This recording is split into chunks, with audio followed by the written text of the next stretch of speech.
dulu sekarang. Selamat malam semuanya, Mas Tanto dan juga En Rizky yang sudah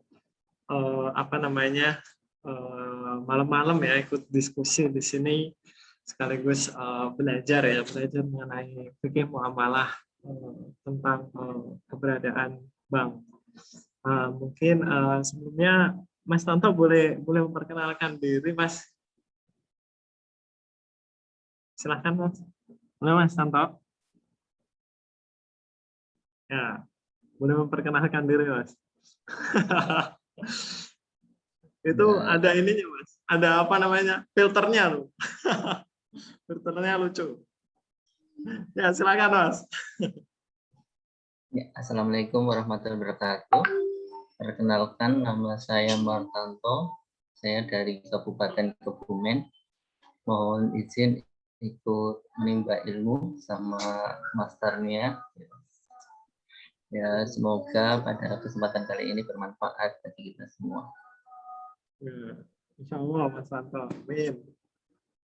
Nah, mungkin karena EN juga udah pernah kenalan ya, kita langsung saja memulai ya ngaji kali ini. Mungkin ini sifatnya itu sebenarnya nggak ngaji ya, tapi ya kita mencoba untuk belajar bersama-sama gitu. Nah, mungkin sebelum masuk ke ngaji, kita perlu mengirimkan sholawat ya. Bismillahirrahmanirrahim. Hadratina Mustafa Muhammadin sallallahu alaihi wasallam. Syai'un lillahi lahu Fatihah. A'udzu billahi minasyaitonir rajim. Bismillahirrahmanirrahim. Alhamdulillahi rabbil alamin. Arrahmanir rahim. Maliki yaumiddin. Iyyaka na'budu wa iyyaka nasta'in. Ihdinas siratal mustaqim. صراط الذين أنعمت عليهم غير المغضوب عليهم ولا الضالين وإلى حضرة روحي Profesor Wabah Zuhaili, Profesor Reza Abdurrahman, Syaikhulillah ilahul Fatihah. A'udzu billahi minasyaitonir rajim. Bismillahirrahmanirrahim. Alhamdulillahi rabbil alamin. Arrahmanir rahim. Maliki yaumiddin. Iyyaka na'budu wa iyyaka nasta'in. Ihdinas siratal mustaqim. Siratal ladzina an'amta 'alaihim ghairil maghdubi 'alaihim waladdallin. Rabbil ighfirli wa liwalidayya wa li jami'il muslimin. Amin. Oke, kita mulai ya ngaji pada hari ini. Nah, kita sebenarnya ingin mengkaji tentang murabahah ya. Ini salah satu akad di muamalah gitu ya. Terus juga mungkin judulnya itu adalah murabahah sindrom gitu. Mengapa sih bank syariah itu tanda kutip mirip ya dengan bank konvensional. Nah, ini yang salah satu penyebabnya itu adalah murabahah ini. Nah, mungkin nanti kita akan dalami ya akad-akad murabahah ini. Akad ini memang menarik dan juga ada sesekali ada hal yang akad ini tuh memberikan dampak yang luar biasa di keuangan Islam. Dan sesekali juga ternyata ini juga bisa menggelincirkan kita gitu. Jadi istilahnya bank syariah itu membuat benchmarking produk seperti bank konvensional. Nah, itu salah satu akad yang dikambing hitamkan ini adalah akad murabahah. Ini tanda kutip ya. Nah, nanti lebih jelasnya kita akan belajar mulai dari nol tentang akad murabahah ini. Nah, ini sebenarnya murabahah itu apa sih? Ini murabahah itu sebuah akad jual beli ya. Jadi sehari-hari mungkin Mas Tanto, Mbak En Rizky, kemudian Mas Lingga itu pasti sehari-hari itu melakukan akad ini. Gitu. Jadi sekarang malah ada justru lewat online gitu ya, e-commerce gitu, terus lewat langsung secara langsung. Aktivitas ini pasti kita lakukan sehari-hari. Nah, nama lain dari murabahah ini adalah al-bai'. Jadi sinonimnya itu al-bai' atau jual beli ya, akad jual beli. Di dalam Al-Qur'an yang sering disebutkan dalam akad ini tuh al-bai'. Jadi makanya nanti ada sebuah ketentuan-ketentuan akad ya, akad al-bai' ini. Bagaimana sih akad ini tuh sesuai dengan fikih muamalah. Kemudian mungkin nanti juga sambil mengkoreksi diri ya, apakah selama ini akad baik ini yang sudah kita lakukan itu sudah sesuai dengan sunnah Nabi ataupun ajaran Nabi. Nah, itu nanti kita akan koreksi bersama-sama. Nah, ini secara pengertian ya, secara pengertian itu akad baik atau jual beli. Namanya juga jual beli ya. Nah, ini kayak aktivitas menjual dan mengganti ya, atau menukar sesuatu dengan yang lain. Nah, secara terminologi pertukaran harta ya atas dasar saling merelakan. Kuncinya ini saling merelakan. Kemudian juga memindahkan milik ya dengan ganti yang dapat dibenarkan. Nah, ini ada kata kunci yang perlu digarisbawahi. Harta, milik, ganti dan dapat dibenarkan. Nah, itu yang nantinya kita akan terasa ya mengenai prinsip harta itu kayak gimana, milik itu ini bisa membedakan milik kita atau bukan. Karena Islam itu sangat menghormati kepemilikan gitu. Kemudian ganti itu kita menghibahkan yang barang kita ke orang lain. Terus bertukar kepada orang lain. Nah, ini dan tanda kata kunci lainnya itu adalah dapat dibenarkan. Maksudnya ini tidak melakukan transaksi-transaksi yang dilarang dalam agama Islam gitu. Jadi kata-kata kunci ini yang nantinya akan implikasinya ke aktivitasnya itu nanti kayak gimana. Nah, ini dasar hukumnya. Penyebutan dari al-bai' di Al-Quran itu banyak sekali. Ini salah satu ayat yang mungkin populer ya, yang sering banget dipakai untuk pembelajaran kita. Itu di surat Al-Baqarah ini. Allah menghalalkan jual beli, wa halallahu al-bai'a wa harrama riba. Dan ini mengharamkan riba. Nah, ini ada hal yang unik yang mengapa sih Allah mensandingkan ya jual beli dengan riba? Nah, ini dan Allah langsung nge-state ini tuh beda loh gitu. Jual beli itu halal dan riba itu haram. Nah, ini kata kunci yang luar biasa ya. Soalnya dulu pas waktu zamannya Nabi, memang Nabi itu dikecam dengan baik itu sama dengan riba, dan riba itu pas waktu itu masih belum dilarang. Jadi istilahnya pelarangan riba itu bertahap gitu. Jadi nggak langsung ini haram gitu, enggak, tapi dia bertahap. Ini kayak hampir mirip dengan pelarangan Homer ya, Homer. Jadi Homer itu pengharamannya itu nggak langsung ini haram gitu.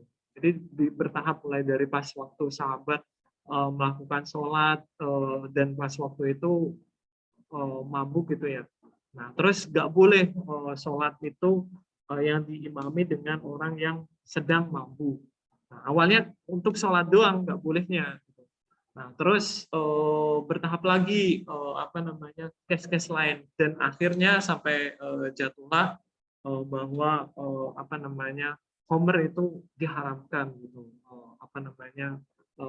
Ketika kita ingin mengkonsumsinya. Nah, begitu juga dengan riba. Riba ini dulu itu memang pas waktu zaman jahiliyah itu nggak ada pelarangan tentang riba. Kemudian bertahap setelah tahu bahayanya riba itu ya berlipat ganda gitu ya. Itu disebutkan seperti disebutkan juga ya di Al-Qur'an gitu.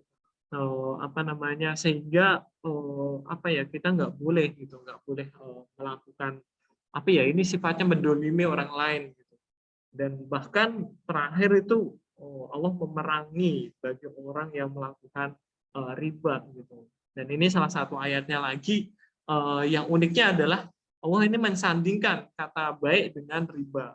Nah, ini unik ya. Uniknya itu gini. Nantinya perkembangan sekarang itu banyak orang yang mengira gitu ya, bahwa bank syariah itu sama dengan bank konvensional. Sama itu. Ini sama persis apa yang diucapkan oleh orang kafir ketika masa dahulu yang mensamakan riba dan juga jual beli. Nah ini uniknya di sini ya, ada kesamaan kejadian di masa dahulu dengan masa sekarang tentang kehalalan jual beli dan mengharamkan riba. Nah perbedaannya sebenarnya apa sih? Nah, nanti kita dalami ya. Jadi salah satu kata kunci di sini yang menjadi pembeda antara jual beli dan riba. Ini sama-sama ya, maksudnya kalau riba itu nanti dapatnya bunga ya, bunga yang memang itu bermanfaat untuk kita. Sedangkan jual beli itu dapatnya profit atau margins. Nah itu juga bermanfaat oleh kita. Nah cuman kalau di sisi lain riba ini adalah barang ribawi atau barang emas, perak, uang yang dijual belikan itu adalah alat tukarnya itu sendiri gitu. Nah, sedangkan jual beli itu yang dijual belikan bukan alat tukarnya itu sendiri gitu, tapi apa namanya barang yang memang berbeda dengan alat tukar. Gitu. Nah, terus juga kalau dilihat yang paling berbeda di sini ya antara riba dan jual beli adalah resiko. Nah, ini yang luar biasanya Allah menjelaskan kita ini beda loh jual beli dengan riba. Kalau apa namanya lihat ya riba itu dia transfer resiko. Jadi orang yang ngasihkan uang itu ya uang kemudian uangnya itu dikasihkan ke kreditor gitu ya dan uangnya nanti akan bertambah. Nah padahal uang tadi itu ada potensi dia gagal bayar. Dan itu nggak dipikirkan oleh orang yang ngasihkan uang tadi, yang memberikan uang riba tadi. Padahal ada risiko gagal bayar. Dan risiko itu nggak ditanggung oleh orang yang memiliki uang. Jadi kalau misal si bisnisnya si A, misal itu bangkrut, ya mau nggak mau dia kayak apa namanya menyita barang atau apa, pokoknya hal-hal yang membuat si A tadi itu merasa terdolimi ya karena riba ini. Nah itu bahkan kalau dia punya ahli waris ya ahli warisnya dikejar-kejar terus. Itu kan apa ya ada hal yang nggak adil di sana. Padahal kalau misal si A tadi untung, dia ngasihkan uangnya ke si B. Sedangkan kalau rugi, nggak mau ngasihkan. Jadi apa namanya, justru dia harus menanggung resikonya dia sendiri. Nah itu hal yang salah satu mengapa riba ini istilahnya tanda kutip itu jahat gitu ya dibanding dengan jual beli. Nah jual beli dia memang ada aktivitas transfer risiko. Cuman ada kalanya ketika itu gagal bayar ya, namanya juga jual beli gitu ya, dan barangnya itu dihutang gitu. Nah itu bisa dibalikan lagi gitu, dan itu diperbolehkan dalam Islam. Jadi berarti ketika gagal bayar ya, berarti dia apa namanya si penjualnya ya menerima barangnya lagi gitu, apa namanya yang bisa diambil. Nah ini uniknya ya Allah memberikan sebuah apa ya sebuah alternatif dari riba ini ya jual beli. Nah cuman ini berbeda loh. Berbedanya kalau jual beli itu halal, riba itu jelas haram. Gitu. Nah ini di surat Al-Baqarah lainnya ini juga ada apa namanya tidak ada dosa bagimu yang mencari karunia dari Tuhanmu. Kemudian surat An-Nisa juga perniagaan apa namanya ini mengandung apa ya istilahnya suka sama suka gitu. Nah, lalu ada pekerjaan profesi yang paling baik. Nah ini hadis apa namanya riwayat Rifa'ah ya Ibnu Rafi ya usaha yang paling memberikan apa ya istilahnya rahmat yang banyak itu salah satu adalah berniaga. Nah, ini hukum asal jual beli itu sebenarnya mubah. Mubah itu ya diperbolehkan sampai ada situasi yang diharamkan gitu ya. Nah, ini intinya jual beli itu mubah sebenarnya, mubah dan diperbolehkan dalam apa namanya agama Islam. Terus juga, nah ini rukun jual beli yang perlu apa namanya teman-teman semua pahami. Jadi di sini ada ijab qabul, kemudian ada juga ini kalau menurut ulama Hanafi ya, ijab qabul aja itu sudah cukup. Nah, ini makanya ada kalanya apa ya, yang melakukan akad itu tuh anak kecil yang belum memiliki apa ya, ketentuan. Nah, itu apakah boleh atau enggak. Nah, ini menurut ulama Hanafiyah itu diperbolehkan karena ya pada dasarnya yang menjadi pokok utama dari rukun jual beli atau baik ini adalah ijab qabulnya sendiri. Nah, tapi menurut jumhur ulama, nah ini ada banyak, ada sigot, ada barang yang diperjualbelikan, ada orang yang melakukan akad atau al-mutadain, terus sama nilai tukar pengganti barangnya atau mata uangnya itu tadi. Nah, ini rukun untuk jual beli. Nah, oke, kita lanjut lagi syaratnya. Nah, ini syaratnya mudain itu seperti yang disebutkan ini pas waktu pertama-tama ya. Dulu syarat dari al-mudain itu berakal, dua orang yang berbeda, terus syarat terkait objek jual beli itu juga barangnya harus ada, dapat dimanfaatkan dan milik seseorang, diserahkan pas saat akad berlangsung. Nah, ini yang menjadikan unik ya di penerapan di bank syariah. Nah, nanti mungkin Mas-mas dan juga teman-teman semua di sini akan kaget ya. Di sini ada sebuah fenomena mengenai akad ini ya, murabahah ini, realita dan juga teori itu memang jauh berbeda. Jadi harusnya barangnya itu diserahkan secara langsung pada akad. Nanti ketika Mas itu melakukan transaksi murabahah bersama dengan bank, gitu ya, melakukan kredit bersama dengan bank. Nah, itu si bank itu melakukan akad wakil untuk membelikan sebuah barang. Jadi gini, misal apa namanya, saya pengen apa ya, membeli sebuah laptop gitu ya, membeli sebuah laptop dan itu apa namanya, saya minjem dari uang bank. Nah, bank syariah tadi ngasih pinjaman, ngasih uang, istilahnya uang untuk akad murabahah tadi untuk dibelikan laptop. Harusnya setelah saya beli ke barangnya ya, dan aku ngasihkan sebuah apa ya, transaksi pembelian, dan transaksi pembelian itu dikasihkan ke bank, dan itu apa namanya, si bank tahu dengan jumlah nominal yang dibelikan. Nah, ternyata bank melakukan akad wakil dalam membelinya. Jadi ketika kita ingin membeli sebuah laptop gitu ya, nah si bank tadi itu mewakilkan kita untuk membeli laptop. Jadinya makanya si bank cuma ngasih uang doang, ngasih uang ke kita. Kemudian nantinya, apa namanya, laptopnya tadi karena saya berhutang dengan bank ya. Nah, utangnya itu dalam bentuk barang sebenarnya. Nah, barang tadi itu jadi miliknya si bank. Nah, ketika barang itu jadi miliknya si bank, nah ketika saya ingin memiliki hak milik ke bank itu, makanya kita harus istilahnya apa ya, nyicil gitu per bulan berapa untuk dapat. Nah, itu yang terjadi di apa namanya, di bank syariah sekarang. Jadi makanya kalau kita lihat ya, di sini ada hal yang unik ketika kita melihat ini sebenarnya murabahah itu bagus gitu ya. Murabahah itu bagus. Bagusnya ketika idealnya marginsnya tadi itu apa ya istilahnya, eh, eh, itu sudah ditetapkan oleh si bank ya. Soalnya karena kita nyicil ya. Nah, ini nanti ada sebuah akad ya, akad namanya bai muajal. Bai muajal itu apa? Bai yang jual beli, tapi kita dalam membayarkan belinya itu tadi itu dilakukan secara cicil menyicil. Nah, ketika barang tersebut dicicil nanti ada konsekuensinya. Konsekuensinya adalah harga barang itu lebih tinggi.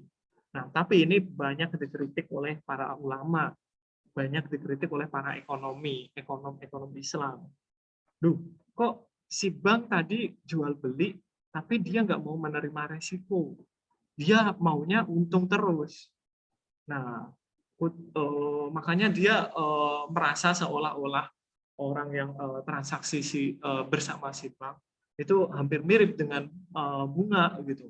Nah, nanti ada perbedaan ya antara apa namanya bunga yang ada di bank dan juga transaksi jual beli yang ada di bank syariah gitu. Nanti kita akan bahas itu lebih dalam. Sebelumnya kita pahami dulu ya dasarnya dulu. Terus ada syarat sigohnya. Ini kerelaan ya, kerelaan kedua belah pihak antara yang melakukan ijab dan juga antara yang melakukan qabul. Kemudian syarat uangnya, nilai tukarnya ini juga suci, tidak boleh barang najis, terus ada manfaatnya, dapat diserah terimakan milik penjual yang atau diwakilkan, kemudian diketahui oleh penjual dan pembeli. Nah, ini syarat-syarat ketika kita melakukan jual beli. Jadi kalau Mas-mas di sini menemukan kasus-kasus di rumahnya ketika apa namanya hal-hal yang boleh ditanyakan, boleh didiskusikan langsung gitu. Ini nggak perlu menunggu saya menjelaskan sampai akhir. Oke, kita lanjut bentuk jual beli yang dilarang. Nah, ini ada banyak ya bentuk jual beli yang dilarang. Ini salah satunya adalah kita jual beli barang najis. Nah, ini contoh case yang sering terjadi di kampung ya.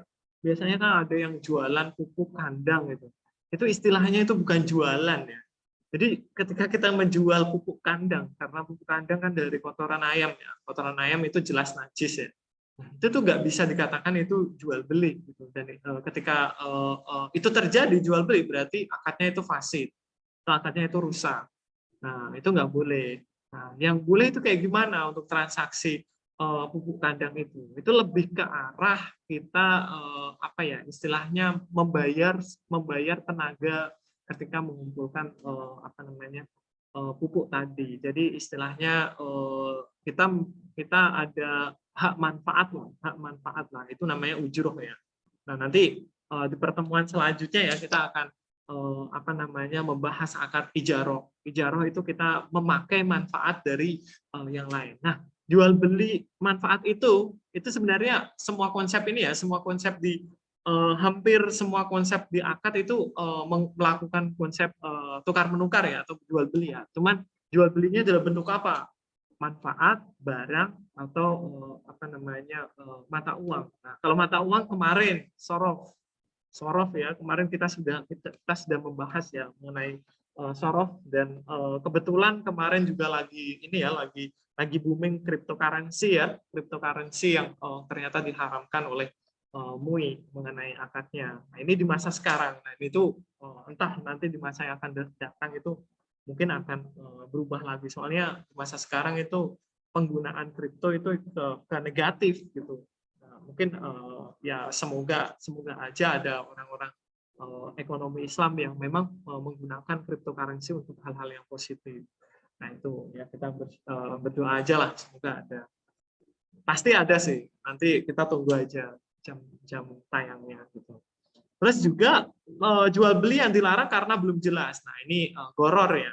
Nah ini kayak misal kita membeli sebuah buah yang belum ada di pohonnya. Jadi kita pesan langsung nih, nah, itu nggak boleh. Nah itu nggak bolehnya kenapa? Karena goror. Goror itu maksudnya gini, nanti ya kalau ada buahnya, kalau nggak berbuah. Nah, terus juga membeli apa ya istilahnya anak sapi di dalam kandungan. Nah anak sapi dalam kandungan kita nggak tahu nih anak sapinya ini bentuknya kayak gimana, dia apakah sudah bisa maksudnya layak untuk dikonsumsi atau layak untuk di ini enggak.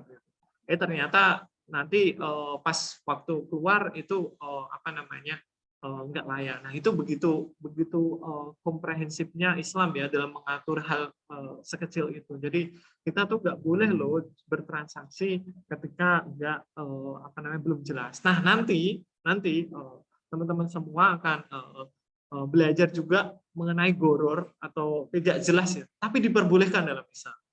Nah, itu gorornya kayak gimana? Nah, itu nanti kita akan bahas di apa namanya pertemuan selanjutnya. Terus juga jual beli bersyarat. Nah, ini nggak boleh nih. Misal saya mau beli apa namanya beli handphone Anda, tapi ketika saya menang lomba gitu. Nah, menang lomba itu nggak tahu ini persentasenya menang itu 50%, 50%, nggak jelas gitu. Nah, ini belinya kapan? Nah, itu juga nggak boleh. Terus itu ya, jual beli bersyarat itu nggak boleh. Terus mungkin saya mau beli barang tanah Anda, tanah ini ya, dengan syarat saya menikahi anak Anda. Nah, itu nggak boleh juga. Udah beli apa namanya, mintanya lebih, mau nikah, nambahin nikah. Nah, itu kan apa namanya, hal yang apa ya, ya kalau anaknya mau, kalau nggak mau gitu. Dan itu juga goror di sana gitu. Dan itu ketika ketika nggak mau, nah itu apa ya, istilahnya kayak ada sebuah manfaat yang muncul dari transaksi itu. Nah, ini kulu kordin jaro manfaatan fahuwa riba. Jadi setiap sesuatu yang itu hasil dari pinjaman ya, hasil tolong menolong ya, kording. Nah, di atasnya ada manfaat. Nah, itu hati-hati itu. Itu ada indikasi itu riba. Itu makanya ketika naik motor misal nih, pinjam motor gitu ya, terus kemudian karena dia merasa nggak enak yang pinjam gitu ya, terus dibeliin bensin yang banyak. Nah, terus yang punya motor itu hati-hati juga gitu. Soalnya, tapi nggak gitu juga sih. Ada juga yang memang apa ya, nanti ya kita akan identifikasi mana itu riba, mana itu enggak di pertemuan selanjutnya. Jadi ada kasus-kasus yang memang dalam kehidupan sehari-hari itu kita akan menjumpai hal-hal yang demikian. Terus juga jual beli itu menimbulkan kemudorotan. Ini mungkin jual beli apa ya istilahnya, ginjal misal, ketika diambil ginjalnya itu kan muncul kemudorotan, itu juga dilarang. Terus juga jual beli karena dianiaya. Nah, ini dipaksa harus beli, kalau enggak ini. Nah, ini biasanya kalau di kampung-kampung tuh kalau misal apa namanya, memang dia butuh, nah itu biasanya dia langsung maksa. Nah, ini artinya itu termasuk akad yang fasid, akad yang rusak, nggak boleh di apa namanya, lanjutkan gitu. Terus musalamah, baik hasab, baik munabazah ya. Ada lagi baik yang mungkin dia tidak boleh ya, baik al-inah dan lain sebagainya. Itu karena ada akad-akad yang tersambung di sana. Nah, ini mungkin kita akan bahas pas waktu pembahasan pelarangan riba ya. Nah, ini terlarang faktor yang merugikan karena jual beli masih dalam tawar menawar. Nah, ini juga jual beli dengan menghadang dagangan di luar kota atau pasar. Jadi misal si pembelinya tadi itu mau jualan tomat gitu ya, tomat ke pasar, tapi dia dihadang sama tengkulak gitu. Jangan beli, jangan jualan di pasar gitu, jual di aku aja. Akhirnya karena petani tadi nggak tahu ya harga tomat di pasar gitu ya. Nah, akhirnya itu dibeli oleh tengkulak dengan harga yang murah. Nah, itu tidak diperbolehkan dalam Islam. Itu namanya apa ya kemarin ya? Itu saya agak lupa. Itu pokoknya itu dilarang dengan Islam. Terus juga membeli barang dengan memborong untuk ditimbun. Nah, ini monopoli ya. Nah, ini nggak boleh, apalagi pas ketika terjadi kayak kemarin apa namanya, kasus masker ya. Nah, itu nggak boleh kita membeli barang yang apa namanya, banyak masker, ternyata dijual dengan harga yang lebih mahal. Itu nggak boleh, untuk jadi kelangkaan. Nah, ini monopoli itu nggak boleh. Terus juga jual beli barang rampasan atau curian. Nah, ini jelas ya karena itu barang yang haram, apa namanya, itu tidak Mas diperkenankan. Rohman, Ya, silakan Mas Lingga. coba slide sebelumnya Mas, saya boleh mau apa namanya, menyampaikan pendapat boleh ya Mas ya? Ya, silakan. Ini menyampaikan pendapat aja, cuman mungkin kalau misalnya saya salah mungkin bisa dilurusin ya Mas ya. Ya. Jadi di dalam slide ini kan ada terlarang karena tidak memenuhi syarat dan rukun. Nah, yang pertama itu adalah jual beli barang yang zatnya haram, najis dan tidak boleh diperjualbelikan. Nah, sebentar.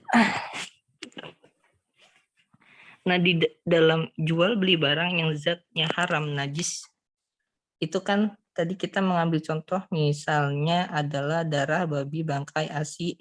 ASI itu air susu ibu ya? Iya.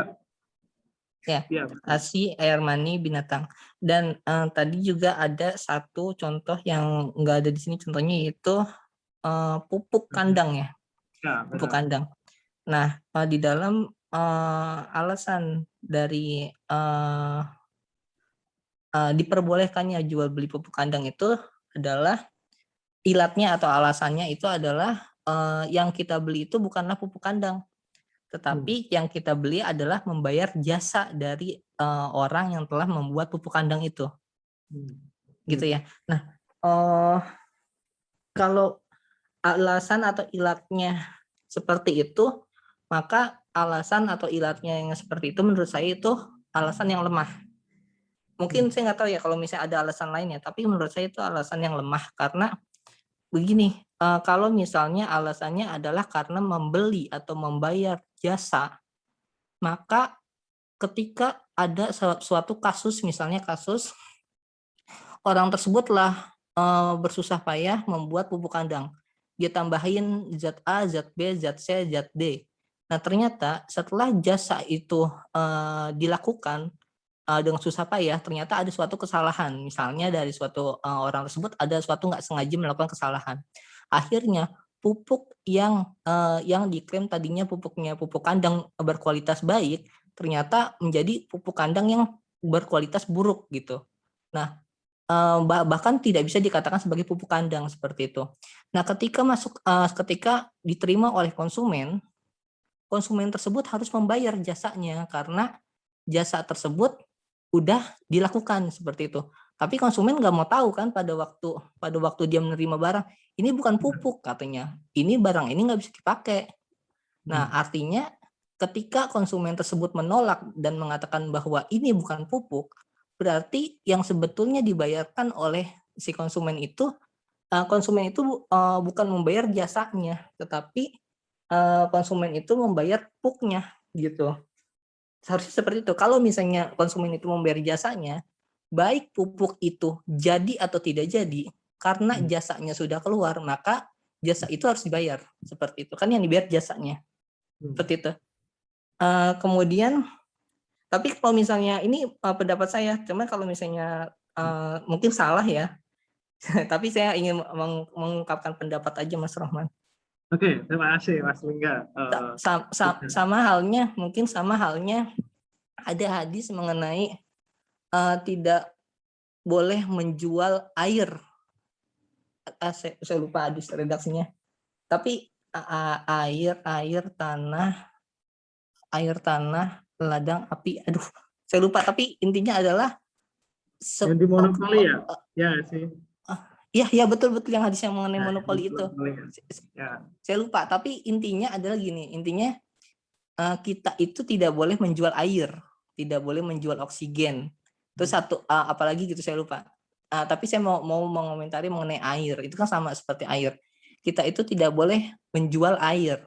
Nah, ketika kita membeli aqua, yang kita beli itu kan air. Sedangkan air itu kan tidak boleh dijual gitu.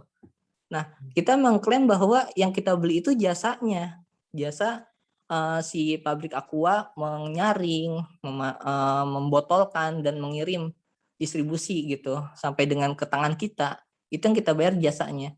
Nah, sekarang gimana kalau misalnya kita balik, misalnya si pabrik aqua itu udah memfilter, udah membotolkan, udah mendistribusikan, dan belum sampai ke tangan kita, ternyata di jalan bocor gitu. Nah, belum sampai ke tangan kita, pas nyampe ke toko kita, ternyata galon-galonnya itu airnya itu habis semua karena bocor di jalan gitu. Ceritanya misalnya kayak gitu, seperti itu. Nah, ketika ratusan galon itu sampai ke toko kita, apakah yang bocor itu semuanya mau kita bayar? Tentu kan tidak. Tentu kan kita akan bilang mana airnya nggak ada gitu kan. Loh, yang Bapak si aku bilang yang Bapak bayar itu bukan airnya Pak, jasa kita udah ngeluarin jasa. Saya nggak mau bayar kan begitu jadinya. Nah, jadi ada sisi lemahnya di situ. Oke, terima kasih Mas Lingga. Kemudian yang kedua juga jual beli yang dilarang karena belum jelas samar-samar goror. Jual beli buah yang belum nampak di pohon. Nah, untuk jual beli buah yang belum nampak di pohon ini juga saya nggak tahu ya. emang ada hadisnya menjual buah yang belum nampak di pohon, tapi pertanyaannya adalah gini, fokusnya adalah ke goror, karena kan membeli buah yang belum nampak di pohon itu adalah suatu kegororan gitu ya, ketidakjelasan. Bisa buahnya nanti numbuh, bisa buahnya nanti tidak numbuh. Nah, pertanyaannya adalah ketika buah-buah yang di pohon tadi sudah matang, ketika sudah matang, artinya memang sudah waktunya panen seperti itu. Nah, apakah buah-buah yang masih menempel di pohon tersebut bisa kita beli? Seperti itu. Kalau menurut saya, itu juga masih dikatakan sebagai kegororan. Misalnya, saya beli apel. Misalnya, saya beli apel satu pohon. Saya bilang, Pak, saya beli, saya nggak bilang nggak beli pohonnya, enggak. Tapi saya bilang, Pak, apel semua yang ada di pohon itu saya beli dengan harga misalnya 1 juta misalnya, seperti itu. Nah, itu pun kalau menurut saya masih dalam ranah kegororan. Kenapa?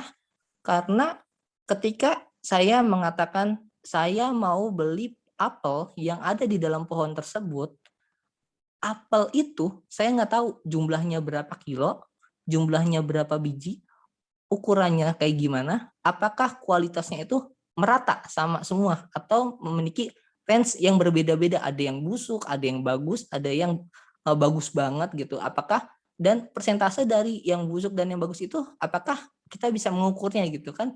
Nggak juga gitu. Jadi ketika kita mau beli 1 juta bisa aja kita bisa rugi, bisa aja kita bisa untung gitu.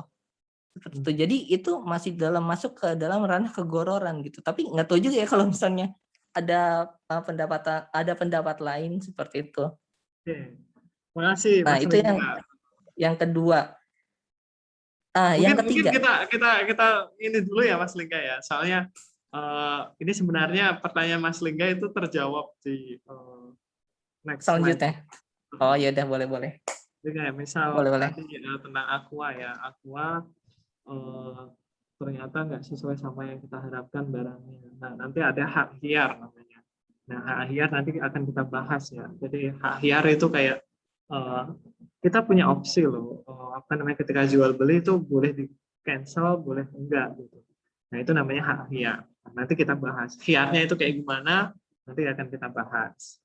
Nah, terus tadi ya mengenai goror. Nah, nanti goror itu memang apa ya istilahnya, pembahasan yang cukup luas ya. 2 bits atau batasan-batasan dari goror itu memang ada banyak.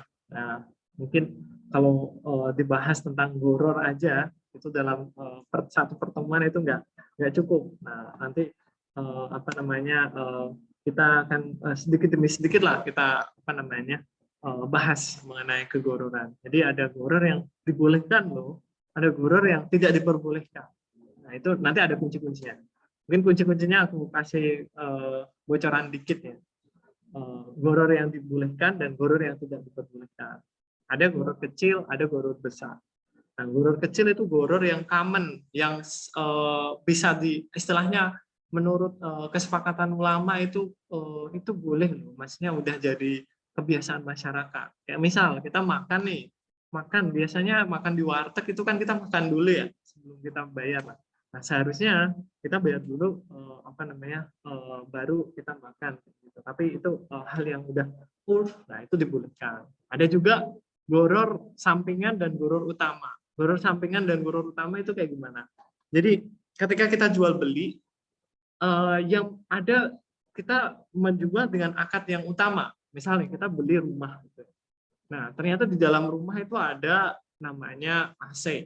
Dan kita sebenarnya itu nggak bermaksud untuk membeli AC, gitu. Tapi kita beli rumahnya aja. Ternyata di situ ada fasilitas AC. Terus sebaliknya, ternyata WC-nya itu nggak sesuai sama harapan kita. Nah, sebenarnya yang kita beli itu bukan WC-nya, tapi rumahnya. Nah, itu goror seperti itu dibolehkan. Terus ada juga goror di dalam sosial sama bisnis. Jadi kalau kita ingin membuat goror di dalam sosial, maksudnya contohnya misalnya saya punya adik gitu ya, adik saya sedang SMP gitu, dan dia mau aku kasih hadiah gitu ya, hadiahnya mungkin sepeda gitu ya. Ketika adikku itu dapat peringkat 1. Gitu. Nah, itu goror sebenarnya kapan dapat peringkat 1 dan itu harus di dan itu untuk sosial kan sebenarnya untuk memacu dia agar lebih giat belajar, bukan untuk bisnis. Jadi goror yang seperti itu dibolehkan. Nah, nanti akan dibahas lebih rincinya di pertemuan pas goror. Oke, kita lanjut ya, khiyar tadi ya. Seperti yang sudah ditanyakan dari Mas Yuga ini. Jadi secara etimologi itu khiyar itu pilihan. Jadi mencari titik kebaikan dari dua perkara. Dia mau melangsungkan jual beli atau membatalkan jual beli. Gitu. Nah, ini menurut Prof Zuhaidi itu khiyar itu adalah hak pilih salah satu atau kedua belah pihak yang melaksanakan transaksi atau membatalkan transaksi yang disepakati dengan kondisi yang dilakukan. Khiyar ini hukumnya juga mubah, dibolehkan. Jadi boleh dilakukan, boleh tidak dilakukan. Jadi hukumnya itu mubah dan ini ini pengungkapan dari hukum ini karena keperluan yang mendesak ya, mempertimbangkan kemaslahatan masing-masing pihak yang melakukan transaksi. Jadi biar kedua pihak yang saling bertransaksi itu tidak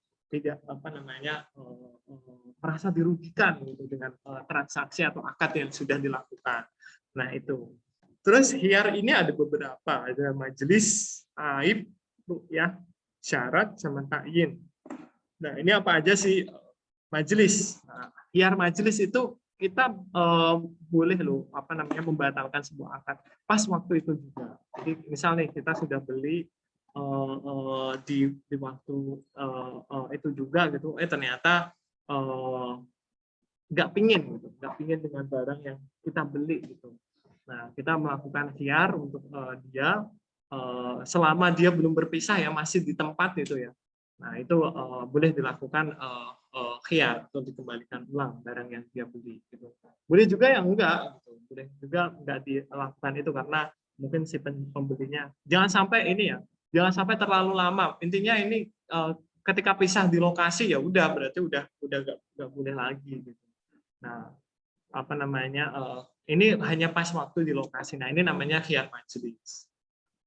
Ini ada hadis Rasulullah, 2 orang yang melakukan jual beli boleh melakukan khiyar loh selama belum berpisah. Jika keduanya benar dan jelas, maka keduanya diberkahi dalam jual beli mereka. Jika mereka menyembunyikan atau berdusta, maka dia dimusnahkan dari keberkahan jual beli mereka. Nah, itu khiyar majelis. Ada namanya khiyar aib. Khiyar aib ini adalah membatalkan sebuah transaksi jual beli ya, karena barang yang dia terima itu cacat.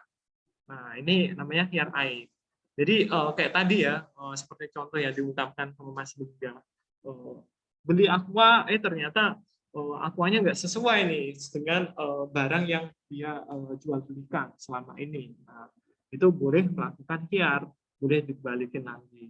Nah, ini hadis Rasulullah, sesama muslim itu bersaudara, tidak halal bagi seorang menjual barang kepada muslim lain padahal barang itu terdapat aib atau cacat. Nah, ini hal yang menarik ya dari diri Rasulullah ketika jual beli. Jadi Rasulullah itu sangat jujur waktu jual beli. Apa adanya itu dijelaskan barangnya itu, bahkan nilai kolaannya ya. Kolaan itu apa ya? Istilahnya mau belinya ya. Nilai belinya itu berapa, itu dijelaskan Rasul sampai segitunya. Untungnya berapa itu jelaskan. Nah, coba kalau orang-orang Indonesia ya ketika jual beli nilai keuntungannya nggak mungkin disebutkan gitu. Apalagi belinya ini dengan harga yang murah itu ya, terus dijual dengan harga yang mahal, itu pasti dia nggak mau ngasih tahu itu belinya berapa. Nah, Rasulullah itu sampai segitunya, bahkan sampai disebutkan gelar oleh Rasulullah itu Al-Amin, orang yang dapat dipercaya. Bahkan sampai istrinya Ibu Siti Khadijah ya, dengan perantara Maisaroh itu cowok ya, bukan cewek ya. Itu karena melihat akhlaknya Nabi segitu jujurnya, sampai tertarik gitu Ibu Khadijah untuk mau dipersuamikan oleh Ibu Khadijah gitu. Nah, itu makanya apa namanya, ini ada hikmahnya sih ketika Rasulullah itu dagang gitu ya, apa namanya, di waktu masa masa dewasanya beliau. Nah, terus ada namanya khiyar ru'yah. Namanya ru'yah ya, ru'yah itu melihat. Jadi khiyar ini tuh biasanya bagi kita jual beli tapi barangnya belum ada. Nah, itu sebenarnya boleh dilakukan. Sebenarnya itu ada gorornya. Gorornya itu barangnya belum ada kan. Kenapa diperjualbelikan gitu. Tapi di sini ada khiyar. Jadi ada hak khiyar loh. Untuk ngasih tahu ya ke pembelinya supaya nggak apa ya, dirugikan gitu ya. Di situ ada hak ru'yah namanya. Jadi kalau misal barangnya itu tidak sesuai dengan apa yang dilihatnya, nah itu boleh langsung dikembalikan. Nah ini ya, siapa yang membeli sesuatu yang belum ia lihat, maka ia berhak khiyar apabila telah melihat barang itu. Nah ini ada namanya khiyar syarat. Khiyar syarat ini khiyar yang biasa ya, khiyar yang apa namanya, memang ini menjadi syarat kedua belah pihak antara pembeli dan penjual. Ini salah satu seorang keduanya sewaktu terjadi akad meneruskan atau membatalkan akad itu. Nah ini kamu boleh khiyar memilih pada benda yang telah dibeli selama 3 hari 3 malam. Nah ini khiyar syarat ini biasanya oleh orang-orang di Indonesia terutama ya, ini merasa tanda kutip dirugikan karena sudah 3 hari ternyata dibalikin lagi, itu dirugikan. Tapi kalau misal kita apa ya istilahnya menuruti akhlaknya Rasulullah, khiyar syarat ini bisa dilakukan. Nah, cuman ini jarang banget untuk dilakukan khiyar ini karena tadi ya hukumnya itu mubah, boleh dilakukan boleh tidak. Kalau boleh ya berarti dia apa namanya, kalau nggak boleh ya berarti dia nggak bisa, istilahnya gitu. Nah terus ada khiyar ta'yin, hak beli jual beli menentukan barang yang berbeda kualitasnya dalam jual beli. Nah ini ketika kita membeli ternyata kualitasnya itu berbeda, kualitasnya itu apa namanya, tidak sama gitu. Nah ini menurut Hanafi itu dibolehkan, ulama Hanafiyah ya. Tapi menurut jumhur fikih itu tidak diperbolehkan karena ini akad jual beli ada ketentuan bahwa barang yang diperjualkan harus jelas baik kualitas maupun kuantitas. Nah ini persoalan khiyar ta'yin ini di mana kualitasnya belum jelas. Jadi kita jual beli tapi belum jelas nih kualitasnya kayak gimana. Maka itu termasuk jual beli al-makdum atau belum jelas identitasnya kayak gimana. Nah itu mengenai khiyar. Jadi tenang saja, Islam itu sebegitu ini ya, sebegitu jelasnya dalam menentukan khiyar ya. Jadi kita itu ada opsi loh, ada opsi yang ini mubah ya dilakukan, apa namanya, opsi untuk melakukan khiyar. Nah ini jual beli berdasarkan barang penggantinya. Nah, ini ada beberapa ya, ada musawamah, ada murabahah yang nantinya akan kita bahas ya, apa namanya, di akad-akad di bank syariah. Ada tauliyah, ada isyrok, ada wadi'ah. Nah ini nanti kita bahas apa namanya, satu persatu. Nah ini jual beli murabahah.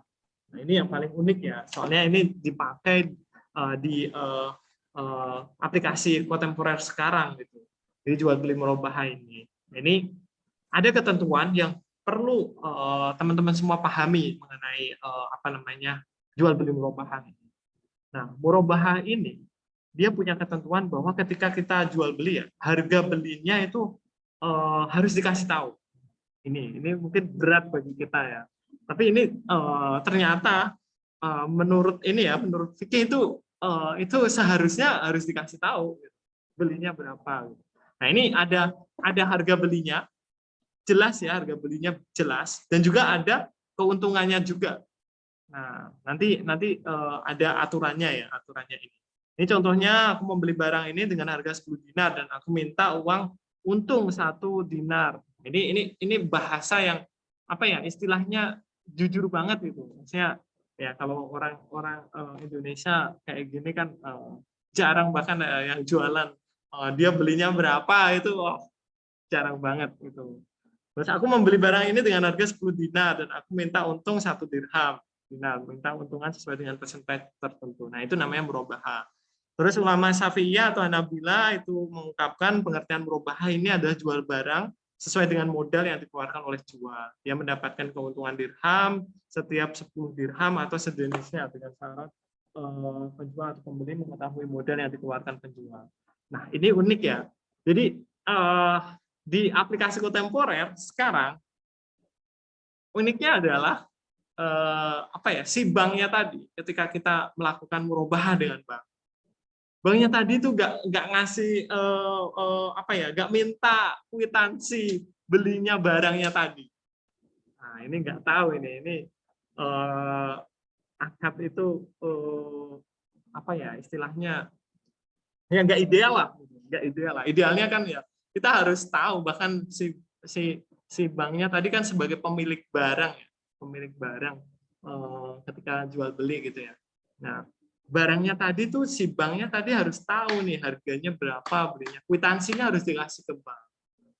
Ini nggak tahu ini realitanya ternyata itu kwitansinya nggak dikasihkan ke bank. Bahkan bank itu cenderung percaya gitu sama si nasabahnya itu.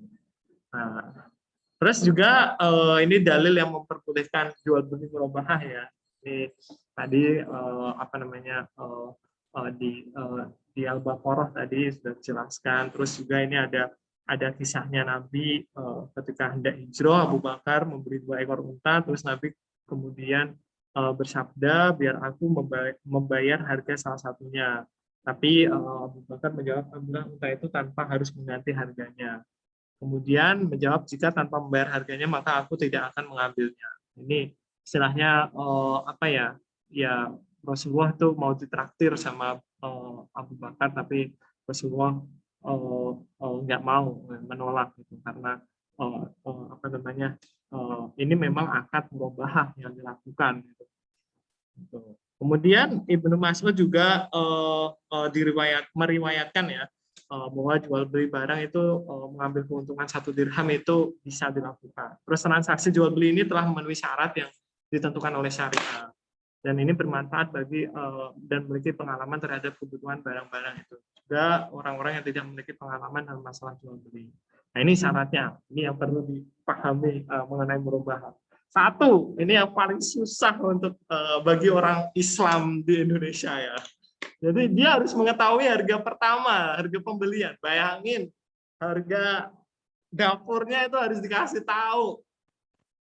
Nggak ada ini penjual yang ya mungkin ada ya 1-2 ya, tapi nggak semuanya kayak gini. Nah, itu segitunya akhlaknya Rasulullah ya ketika jual beli. Makanya orang Muslim di sana ya, orang Arab di sana waktu itu ya, itu menyebut Rasulullah sebagai Al-Amin, karena ya tadi sampai jual harganya berapa itu dikasih tahu sama si pembeli. Bayangin itu dan itu ternyata laris juga gitu. Maksudnya jual belinya itu karena melihat kejujuran beliau ya, itu laku juga jualannya gitu, dengan dikasih tahu, dengan ini itu malah justru memberikan istilahnya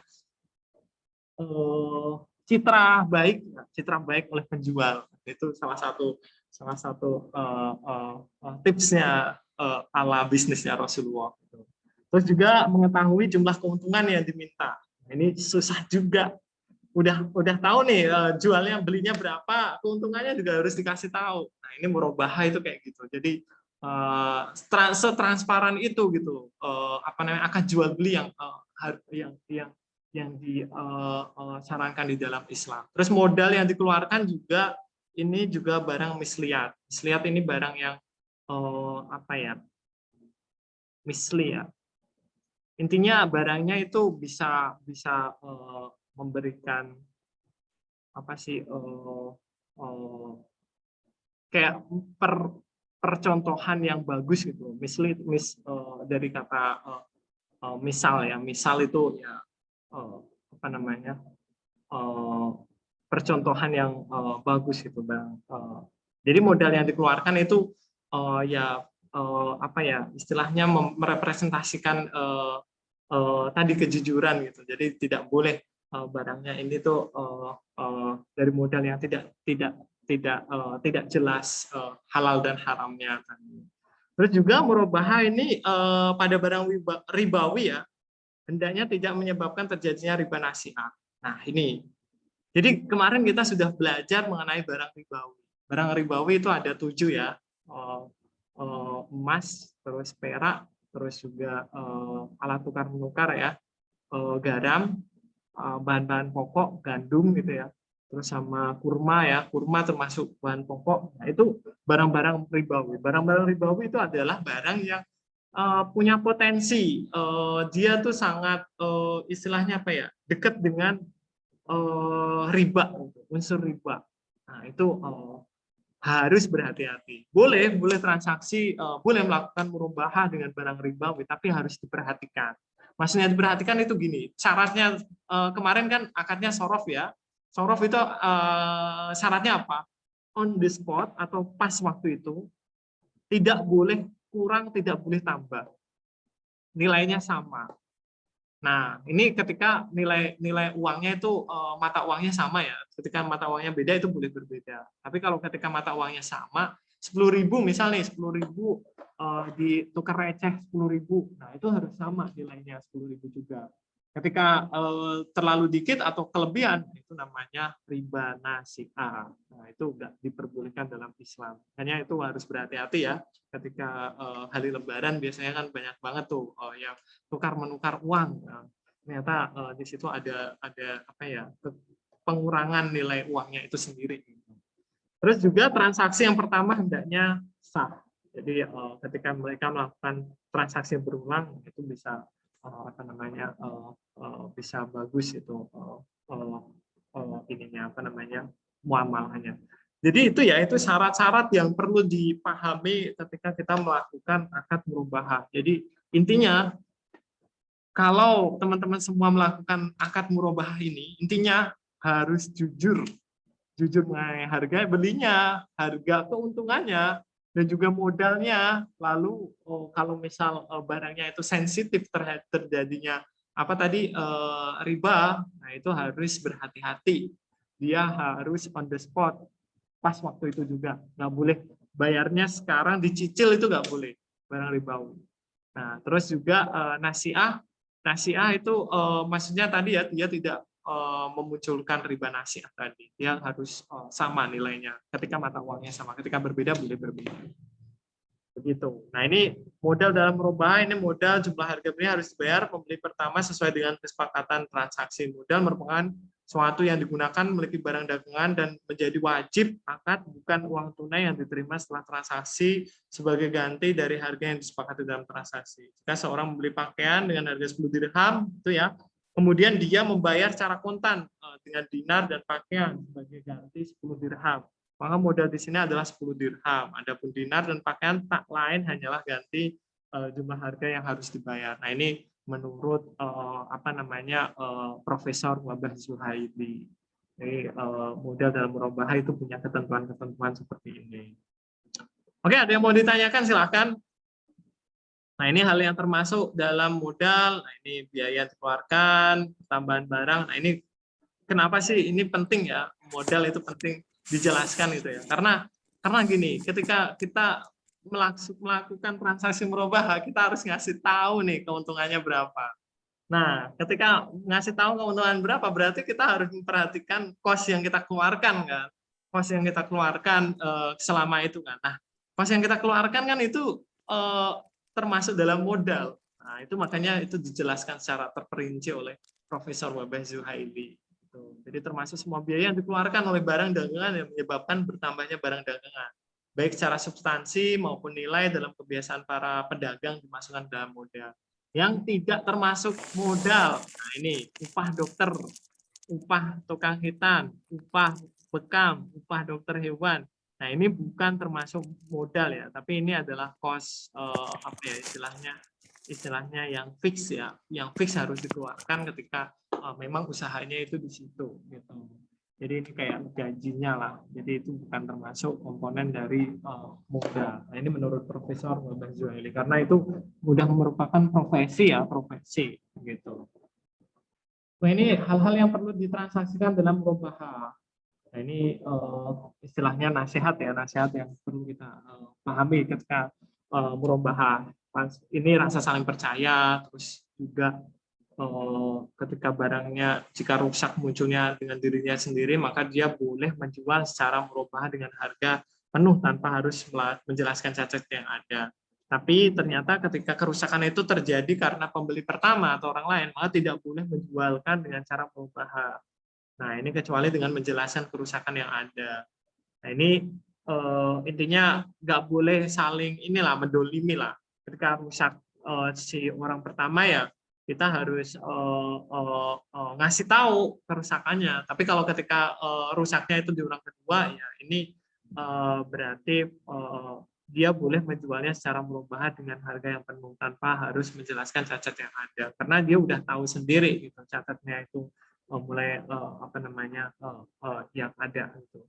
Terus jika terjadi penambahan atau barang dagangan seperti anak, bulu, ini kayak kita jual beli anak atau sapi gitu ya.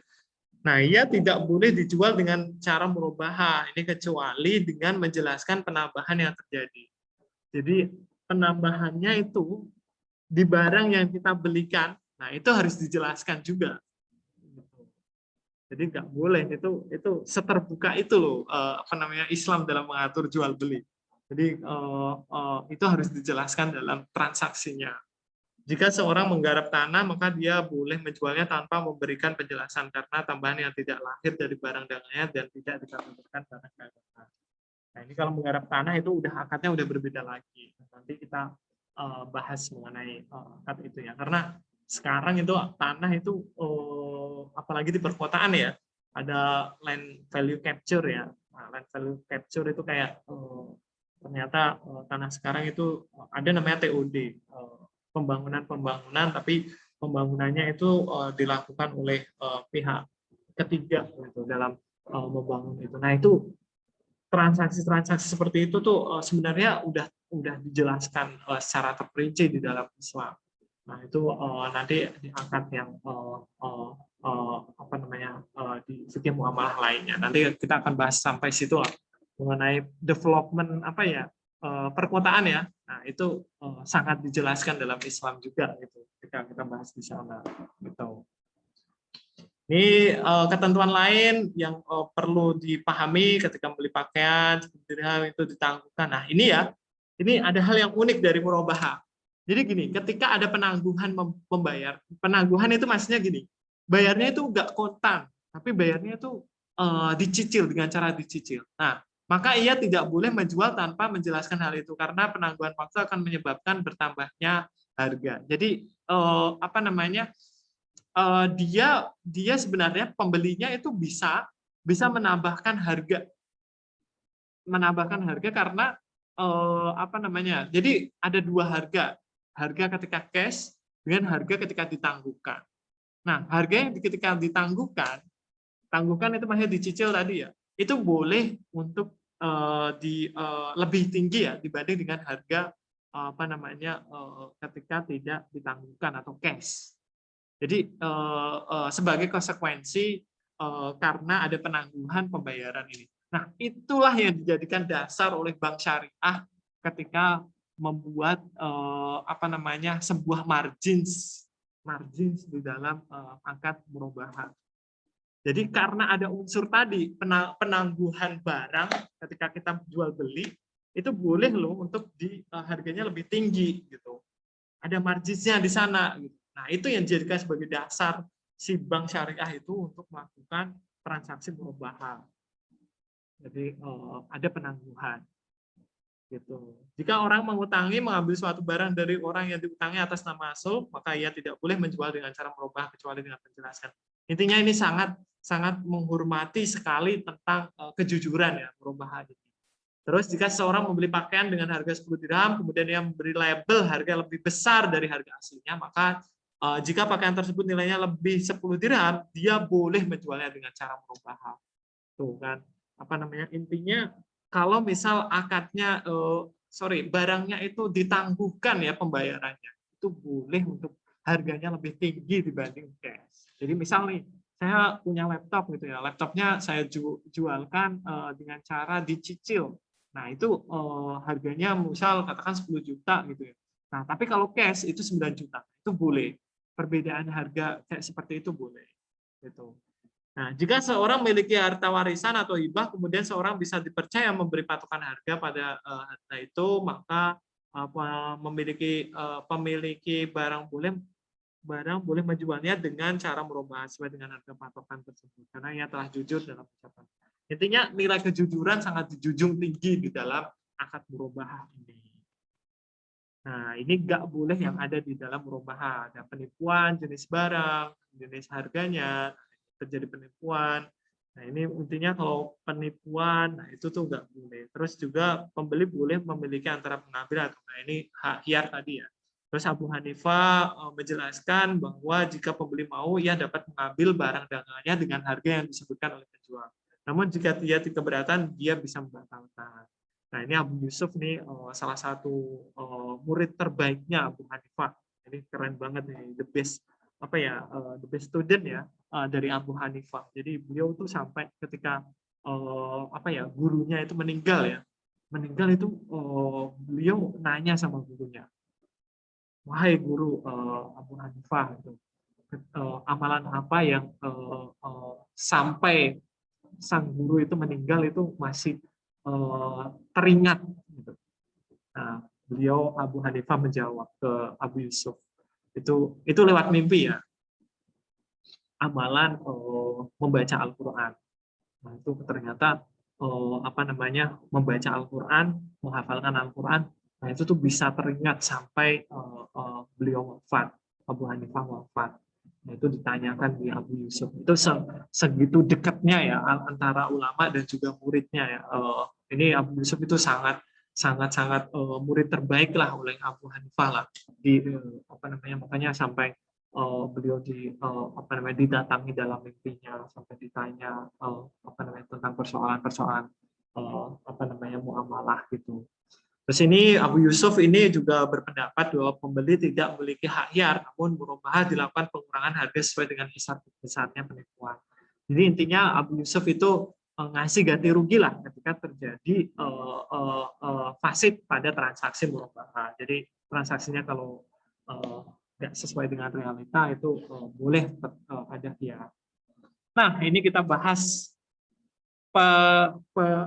aplikasi murabahah di masa yang kontemporer sekarang. Jadi ini salah satu kritikan keras oleh orang-orang ekonom Islam ya terhadap murabahah ini. Disebut dengan murabahah sindrom.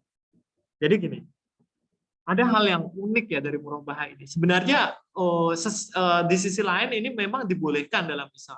Tapi di sisi lain itu tuh hal yang istilahnya ternyata hampir menyerupai dengan bunga gitu. Nah, ini yang terjadi pada transaksi di kontemporer. Jadi gini. Kalau kita lihat bunga itu kita itu dalam transaksi di bank ya, dia itu tidak mau menerima resiko ketika si bisnisnya ini misal contoh pas kredit ya. Jadi si bank itu tidak mau menerima resiko ketika kreditnya itu macet. Murabahah ini ya, garis bawah ya. Murabahah itu dia juga pasti terjadi dapat profit. Jadi gini. Kenapa ini pasti terdapat profit ya? Kenapa demikian? Jadi gini. Si banknya tadi dia kan jual beli dan dia barangnya tadi dititipkan ke transaksinya tadi jual belinya itu dititipkan ke si kredit yang orang yang mau kredit gitu ya. Nah, ternyata ketika dikreditkan itu uangnya kan lebih kecil ya, sorry. Nanti ketika dikembalikan kan lebih besar. Nah, itu ada marginsnya. Nah, si bank mau tidak mau dia nggak menerima resiko ketika istilahnya rugi gitu. Jadi kalau jual beli kan sesekali ya kita rugi lah, sesekali ya kita untung lah, kayak gitu kan. Nah, si bank ini nggak mau menerima kerugian. Nah, ini makanya disebut oleh salah satu pemikir-pemikir ekonom, ini tuh murabahah atau apa ya istilahnya udah nggak sesuai sama yang ajaran Islam gitu. Ajaran Islam ya ketika menerima resiko ya kita harus tanggung resiko. Si Bang nggak mau, ya namanya juga bisnis ya, namanya juga bisnis ya, ya dia apa namanya nggak apa namanya nggak mau menerima resiko apa namanya rugi. Dan itu terjadi di murabahah yang ada di kontemporer sekarang. Ini menurut Tarif Youssef melihat sebuah fenomena di mana bank syariah seharusnya fokus pada pembiayaan bagi hasil. Maksudnya akad bagi hasil ini ada banyak nih, ada musyarakah, ada mudharabah. Tapi harusnya itu yang menjadi pembeda bank syariah dengan bank konven. Jadi kalau itu akad itu berhasil diterapkan oleh bank syariah, kita bisa akan merasakan sensasi yang berbeda di bank syariah dengan bank konvensional. Kalau sekarang kan ya sama aja gitu. Karena akad yang dipakai itu adalah murabahah. Nah, ini tapi bank syariah masa justru menyukai basisnya itu jual beli, murabahah ini. Nah, ini disebut dengan fenomena murabahah syndrome. Jadi yang menjadi identitas Islam, bank syariah, BSI gitu ya. Ini nyebutin merek malah. Ya, bank syariah lah, pokoknya bank syariah. Nah, itu tuh sebenarnya di akad-akad yang lain selain murabahah. Karena itu akad itu tuh apa ya istilahnya menjadi pembeda dengan bank-bank lain gitu, bank konvensional. Tapi ternyata itu justru nggak digemari oleh mereka. Itu justru malah ditinggalkan oleh mereka. Jadi murabahah yang mendapatkan keuntungan banyak itu yang dipakai. Nah, itu perlu apa ya istilahnya ya saya juga pas waktu masuk ke ekonomi Islam juga ya Allah kok kenapa gini amat sih gitu. Tapi ya nggak apa-apa lah kita sama-sama belajar. Nah ini ada ini ya ada alasan mengapa bank itu memakai akad itu. Nah nanti akan saya jelaskan. Nah ini kita bisa bagi jenis bagian pembiayaan dalam bank syariah itu ada dua ya. Jadi ada bagi hasil sama ada akad jual beli. Jadi akad bagi hasil itu tadi musyarakah, mudharabah. Nah itu. Tapi ada juga yang murabahah. Jadi akan jual beli yang seperti yang saya jelaskan tadi. Ketika si kreditor atau si peminjam tadi membeli barang gitu ya, apa namanya membeli barang ternyata barangnya itu diwakilkan dan belikan barang itu. Tapi nanti ketika mengembalikan itu dengan harga yang lebih mahal. Karena tadi ya ini namanya baik muajal ya. Baik muajal itu baik atau jual beli tapi dicicil. Nah, itu. Terus juga menurut Cisaka ini ya. Ini kalau bahasa yang paling mudah tadi ya, bagi hasil sama pembiayaan jual beli. Bagi hasil ini disebut dengan pembiayaan syariah base. Maksudnya profit loss sharing tadi ya. Equity financing base. Equity financing itu maksudnya ya kita ada rasa kepemilikan di sana sehingga apa namanya kita kalau rugi ya menerima resiko rugi, kalau untung ya menerima resiko untung. Nah itu equity financing base. Ini salah ini pengkataannya. Yang kedua itu adalah debt based financing atau pembiayaan syariah compliance. Nah ini jual beli lah, jual beli apa ya istilahnya dia transfer resiko. Jadi dia bukan menerima resiko tapi dia transfer resiko. Jadi aku punya uang, uangnya aku kasihkan ke kreditor, kreditor harus bayarin ke aku. Aku nggak mau tahu si kreditor harus punya uang segini. Kayak gitu. Itu apa namanya pembiayaan syariah compliance. Nah ini dasar argumen Cisaka, ini salah satu ekonom ya di Turki ya. Syariah ini menganjurkan untuk melakukan bagi hasil dan bagi kerugian maka diberikan syariah base. Nah ini bahkan setidak idealnya murabahah yang diterapkan sekarang itu disebut dengan artificial murabahah. Kenapa artificial murabahah? Artificial itu artinya otomatis gitu. Maksudnya si bank itu otomatis dapat profit terus gitu. Nah, ini aku juga sebel sama si bank sebenarnya. Nah, itu. Jadi dia nggak mau menerima resiko rugi itu ketika jual beli. Bayangin, dia jual beli untung terus. Nah, ketimpangan itu terjadi pasti. Dan itu hasil risetku itu kayak gitu. Jadi kalau murabahah ini tetap dilakukan, nah ini debt based sharing itu akan ketimpangan ekonomi itu akan terus terjadi gitu. Kemudian konsep ini berhadapan dengan situasi nyata di mana berbenturan dengan hukum dan regulasi.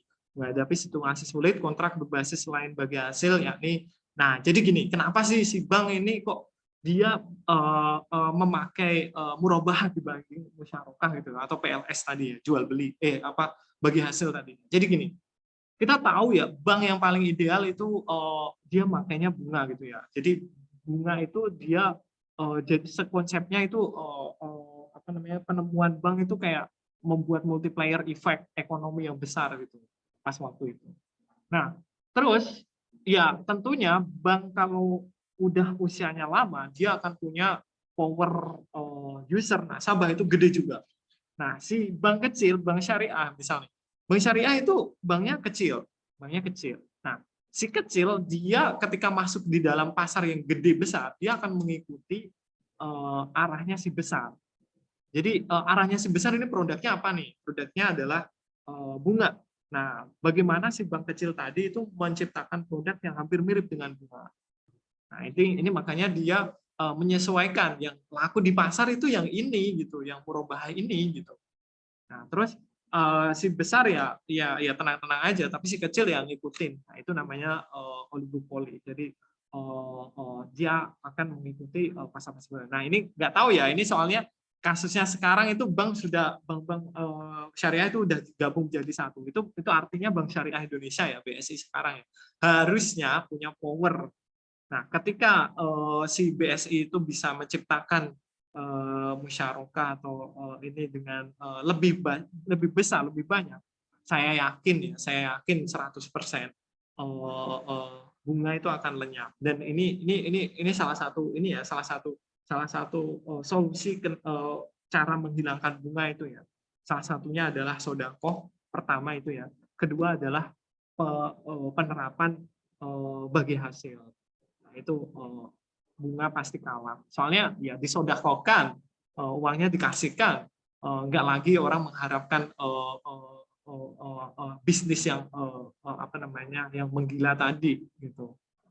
Nah, itu makanya itu bisa mengurangi keberadaan bank. Makanya ada ayat di dalam Al-Qur'an ya, di Al-Baqarah ya. Kalau Allah itu mensuburkan sedekah ya, dan memusnahkan riba. Jadi aku agak lupa. Wa yurbis sedekah gitu. Nah, pokoknya itu tadi artinya. Nah, ini perbedaannya memang yang berasal dari syariah, satunya dibentuk agar bisa sesuai dengan syariah. Makanya dia bikinlah si bank syariah itu bikin yang dia hampir mirip dengan produknya dengan bank konvensional. Jadi makanya gak heran lah itu terjadi karena ya tadi pasarnya ini secara ekonomi ya, pasarnya seperti itu. Dan ketika si bank ini melakukan transaksi bagi hasil itu ada sorry ini ada gitar jatuh, sorry. Nah, jadi masuk lagi ke sini ya. Jadi gini, tadi kenapa sih si bank itu tidak melakukan konsep bagi hasil? Jadi gini, bagi hasil itu sangat sensitif terhadap moral hazard. Tadi ya moral hazard. Moral hazard itu maksudnya gini, ketidakjujuran itu pasti akan terjadi. Jadi misal nih orang melakukan bagi hasil, transaksi bagi hasil gitu.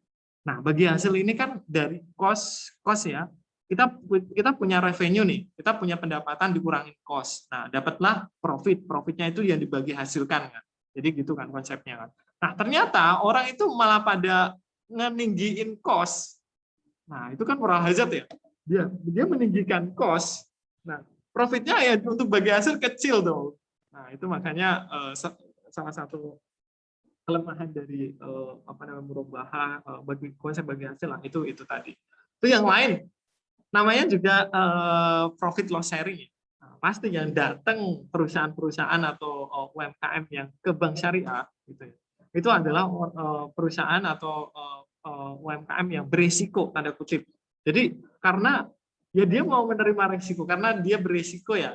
Nah, itu berarti perusahaan-perusahaan yang berisiko itu akan masuk. Nah, itu yang dihindarkan oleh si bank. Kenapa dia tidak melakukan Ini salah satu pembenaran dia ya, kenapa dia tidak melakukan akad bagi hasil. Akad bagi hasilnya kecil dibanding. Ini ada data dari beberapa negara ya, ada Bank KSA, Regi Bank. Nah, ini murobahannya itu 25%. Nah, ini bagus nih, mudorobahnya 0%. Kebanyakan itu ijaro. Nah, ini apa namanya, cukup bagus lah. Ini di negara Teluk ya, di negara Teluk Bank Syariah. Terus kita lihat di Indonesia dan di Malaysia. Nah, di Indonesia Bank Syariah Mandiri ini murobahannya 64%.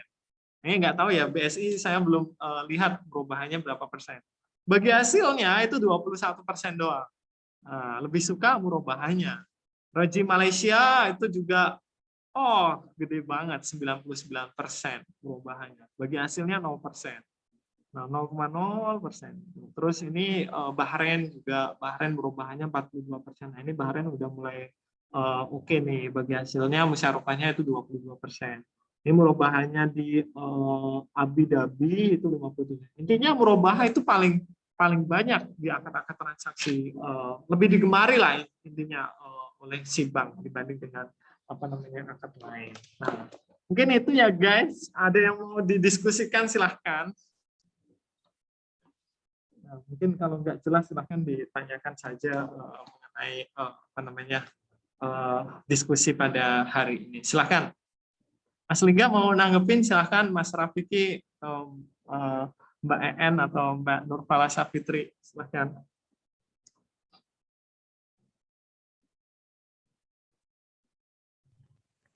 Iya Mas Rohan. Ya, gimana? Mau ini apa namanya dua Ya. hal sih, dua hal. Ya, Tadi itu yang pertama tuh sebentar.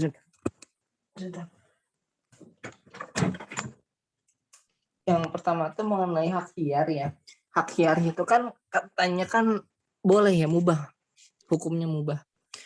Ada nggak sih di antara ulama yang berbeda pendapat mengenai hukum hak hiar ini, yang di antara yang berbeda pendapat itu menghukum itu yang lebih tinggi, misalnya hak hiar itu sunnah atau wajib gitu. Ada nggak sih ulama yang berbeda pendapat mengenai hak hiar ini? Apakah ulama sepakat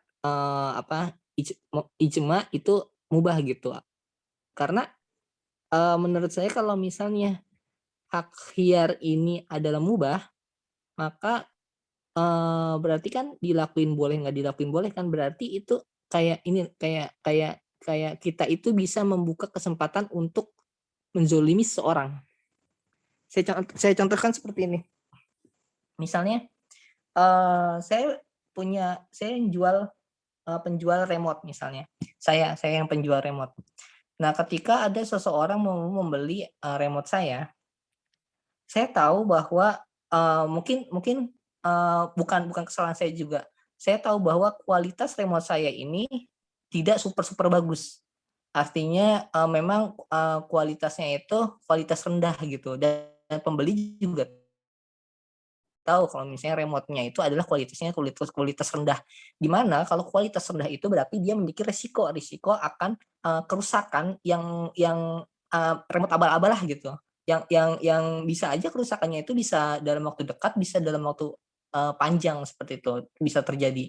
Nah, ketika hak hiar ini adalah mubah, maka saya akan memilih untuk menghilangkan hak hiar itu. Saya mau jual remote ini ke kamu, tapi hak hiarnya nggak saya kasih. Jadi nggak ada hak hiar. Ketika kamu membeli remote saya, berarti ya udah beli aja, kita beli putus. Nggak ada hak hiar, saya putuskan hak hiar ke situ. Nah, si pembeli beli dong remote-nya. Nah, setelah sampai ke rumah, itu udah apa namanya? Udah lepas tuh dari majelis tuh. Nah, setelah sampai ke rumah, dicoba remote-nya, nggak nyala. Ternyata nggak nyala remote-nya. Mau ngembaliin hak hiarnya nggak ada, kayak gitu kan. Nah, ini kan kayak kan seluruh hak hiar itu kan sudah saya putuskan. Saya nggak mau menerima hak hiar gitu kan. Saya bilang gitu. Nah, ketika dia datang ke toko, nggak saya ladenin. Kamu udah beli gitu. Jadi kamu membeli artinya kamu setuju. Kan gitu tuh. yang di toko-toko online juga kan seperti itu kan, itu membeli setuju gitu kan, atau gimana sih biasanya, kalau ya pokoknya nggak ada komplain lah gitu, Ya. seperti itu. Jadi ada nggak ya ulama yang apa namanya, yang berbeda pendapat dan menghukumi itu lebih tinggi lagi derajatnya seperti itu? Oke. Takutnya membuka celah itu gitu. Nah terus yang kedua, saya lupa yang kedua itu apa ya tadi. Kedua itu, mau ngomong kedua itu ini apa namanya,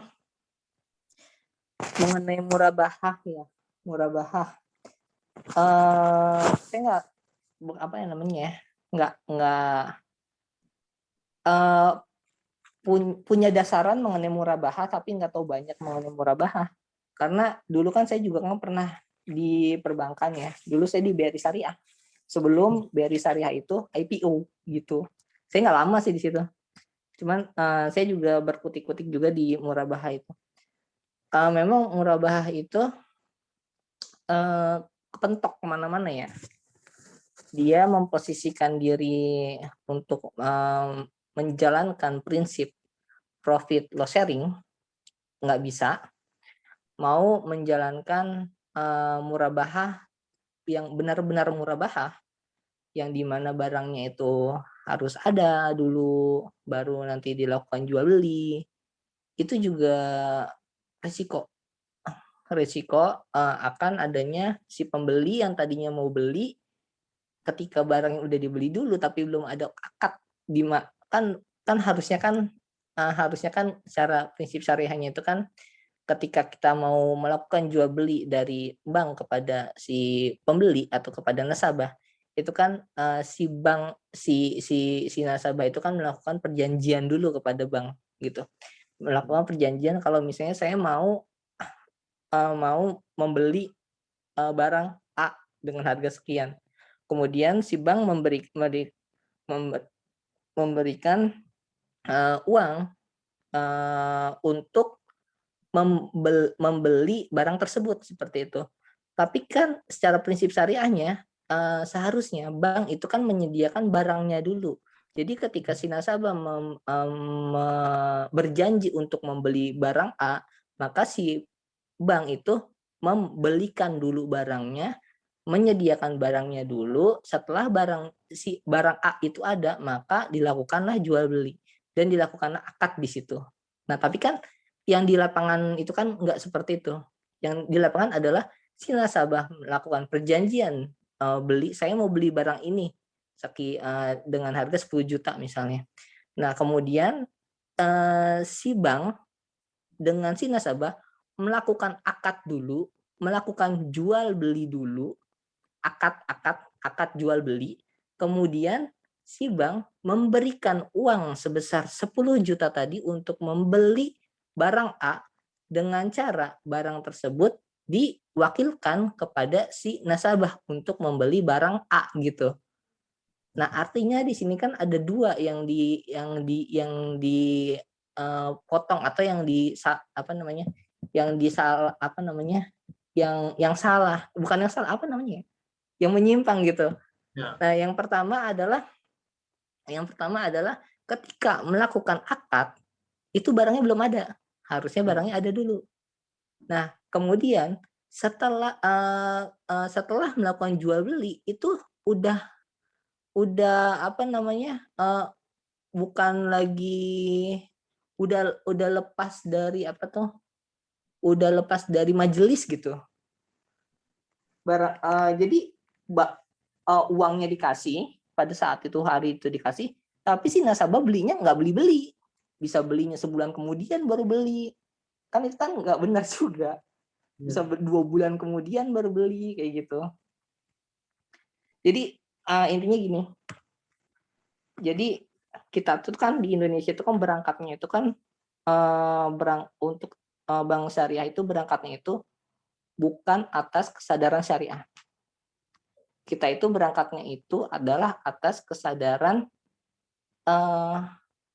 pasar syariah itu berkembang. Itu yang saya tangkap di waktu ketika itu. Jadi atas atas dasaran pasar syariah pada waktu itu sedang berkembang, sampai sekarang berkembang, bahkan di dunia berkembang. Karena di situ ada prospek ekonomi, maka bagaimanapun caranya bank konvensional berusaha men-spin off usahanya supaya bisa menggeruk pasar umat gitu, pasar yang syariah ini. Jadi orientasinya itu beda. Orientasinya itu masih menggunakan orientasi bank konvensional, di mana orientasi bank konvensional itu adalah profit setinggi-tingginya, pertumbuhan keuntungan itu setinggi-tingginya. Itu. Sedangkan orientasi bank syariah itu enggak seperti itu. Orientasi bank syariah itu adalah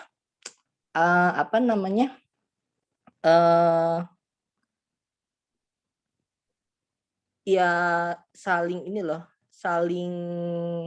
menguntungkan, profit loss sharing gitu. Jadi orientasinya itu berbeda. Jadi selama orientasinya itu masih sama dengan orientasi bank konvensional, maka ya itu nggak akan bisa juga gitu.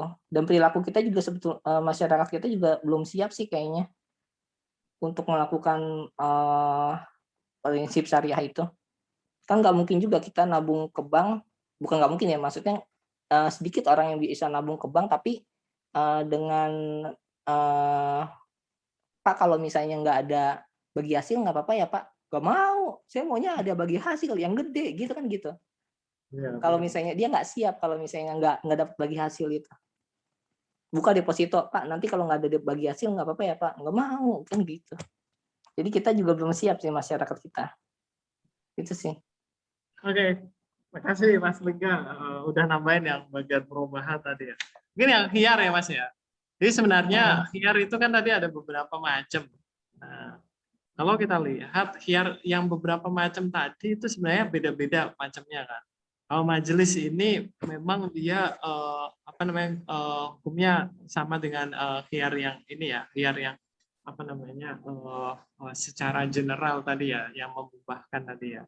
Karena di sini juga kecuali gini ya, kecuali ada perjanjian janji itu udah beda ya. Janji itu beda sama akad. Jadi bedanya janji sama akad itu apa? Kalau akad itu adalah yang terikat itu dua belah pihak. Itu akad.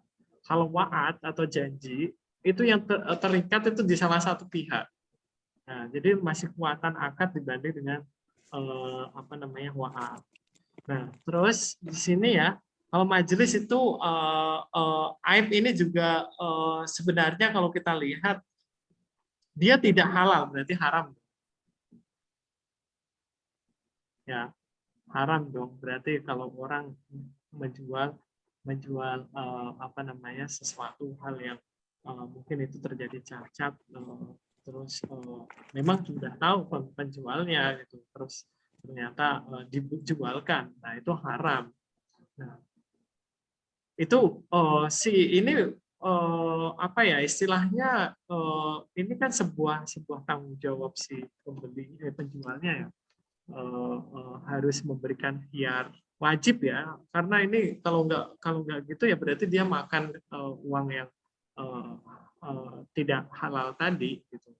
Soalnya ya dia tidak melakukan khiar aib ini. Nah, jadi kalau dilihat dari urgensinya ya, tidak dari urgensi sama konteks ini ya, konteks hadisnya ini, meskipun nanti saya coba baca literatur lagi ya mengenai khiar aib ini. Terus khiar ru'yah ini juga nggak terlalu ini kalau kita lihat di akad salam ini pakai khiar ru'yah. Akad salam nanti kita bahas ya. Akad salam itu kita kayak memesan dulu barangnya. Nah, tapi barangnya belum ada. Gitu. Tapi kita memesan dulu. Gitu. Nah, terus kalau misal barangnya tidak sesuai itu kayak gimana? Nah, itu nanti akan dibahas di akad salam ya. Khiar ru'yah ini akan diberlakukan gitu. Nah, hiar syarat ini apa namanya, memang ini nggak ada penjelasan mengenai ini apa namanya hukumnya. Nah, nanti coba saya baca-baca literatur lagi mengenai hiar syarat ini ya. Nah, hiar ta'yin ini yang berbeda pendapat. Jadi ada yang memang ini dibolehkan ini menurut Hanafiyah, mubah ya berarti ya. Tapi jumhur ulama itu dia tidak diperbolehkan karena memang kualitasnya itu sudah tidak sesuai dengan yang dia perjualbelikan gitu. Jadi memang ada perbedaan. Kalau kita melihat perinci, secara general memang mubah khiyar. Nah, cuman kalau kita lihat per jenis khiyarnya ini, ternyata dia punya hukum yang berbeda-beda. Begitu Mas Niga. Nah, mungkin untuk jelasnya pendapatnya siapa, nah itu butuh baca kitabnya Profesor Babah Zuhaili ya. Gitu. Nah, mungkin ini Mbak Nurfala ini apa namanya? Boleh jelaskan Mbak Nurfala?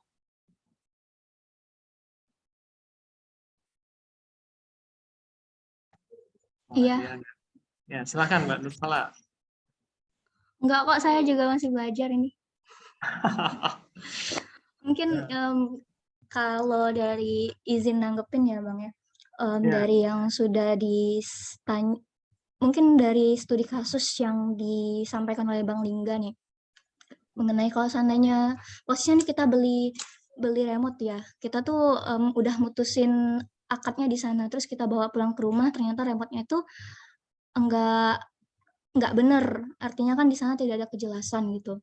Dan untuk pendapat para ahli, pendapat para jumhur ulama yang mungkin memang bisa mendukung pendapatnya Mas Rohman bahwa apa ya tadi diperbolehkan goror itu dalam satu transaksi itu, mungkin aku jelasin dulu ini, mohon koreksinya karena saya juga dapat dari gurunya saya ya, Ibu Ria Agustina. Jadi kalau seandainya mengacu dari jumhur ulama, kita berawal dari ketetapan yang ditetapkan oleh AOIV. Jadi AOIV itu Accounting and Auditing Organization for Islamic Financial ya, institution.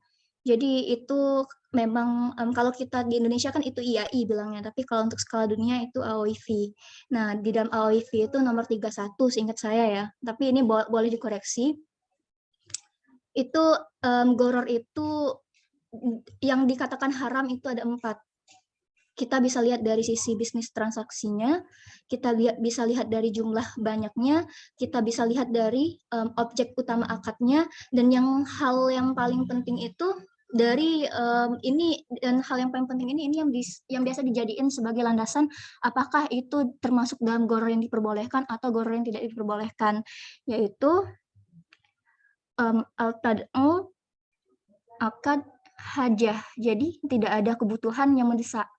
Nah, kalau seandainya Mas Rohman tadi bilang tentang goror ya, contoh kayak anak kecil yang kita janjiin, adik kita yang janjiin itu hadiah kalau seandainya dia juara 1, padahal kita nggak tahu tuh dia kapan juara 1. Itu juga sudah dijelasin juga dalam AOIV standar 3, AOIV nomor 31 tadi, bahwa memang goror itu dalam akadnya ada 2, yaitu sosial orientasi dan bisnis orientasi. Kalau sosial orientasi diperbolehkan, tapi kalau dia sifatnya bisnis orientasi tidak diperbolehkan. Merujuk lagi dari sisi kebutuhan tadi. Nah, untuk khiyar itu ada yang diperbolehkan ketika di dalam goror itu ada, di dalam transaksi itu ada goror yang diperbolehkan.